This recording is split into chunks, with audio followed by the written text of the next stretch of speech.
Mortal Digs. Written by Anthony James Mazza. Performed by Stephen Ozerchuk. There's a man in my wall. I was sitting at my desk, which I keep in the living room because I work all the time. I face the windowed wall with the stairs to my back and type away at my edits and punctuations, and often I am so lost inside that world that I hear nothing at all.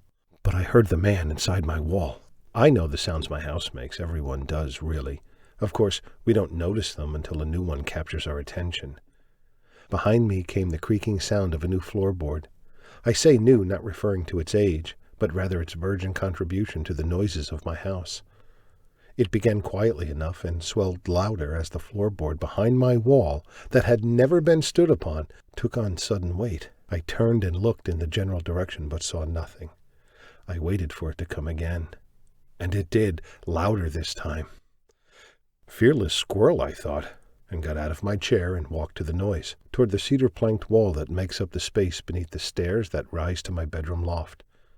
Inside the wall, just above head level, there is a finned metal grate painted to match the cedar. At that moment, something tickled delicately down those metal fins, like the brush of a down feather or the barest tip of a pinky finger. I looked up at the grate, and between the fins I saw two black eyes regarding me. "Who are you? And what are you doing inside my wall?" I asked, both feeling terrified and indignant. The man inside the wall cleared his throat. "It is you who is in my wall," said the man in an odd chirping voice, and the eyes above that voice widened to make their point. "You must be joking," I said. "I've owned this house for several years, and you're inside my living room wall. I'm in a real room outside that wall, and just outside my windows is the rest of the real world." The mouth beneath the black eyes laughed loudly. "Your perception is what I designed to ripen your mind." "Ripen?" I asked. "What is that supposed to mean? Ripen for what?" "Flavor," said the voice, but this time the voice came from inside all the walls which now moved toward each other, shrinking the size of the room and closing me in. I ran to the door and twisted the knob, but it was as fixed as stone. I turned towards the windows in time to see the sky collapse in on itself, a two-dimensional stage prop with writing on the opposite side.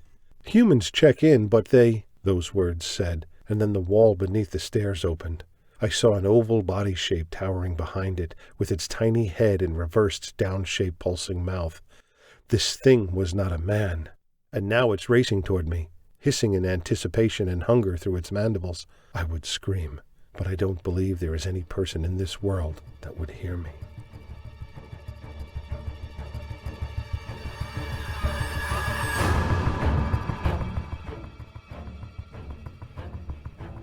This has been a Wayward Son audio production, and we'd like to thank you for taking the time to listen. The story you just heard was conceived and written by author Anthony James Mazza and performed and recorded by Stephen Ozerchuk. If you enjoyed our presentation and want to hear more stories like this, please subscribe to our channel and click the notification bell to receive information about new and upcoming performances.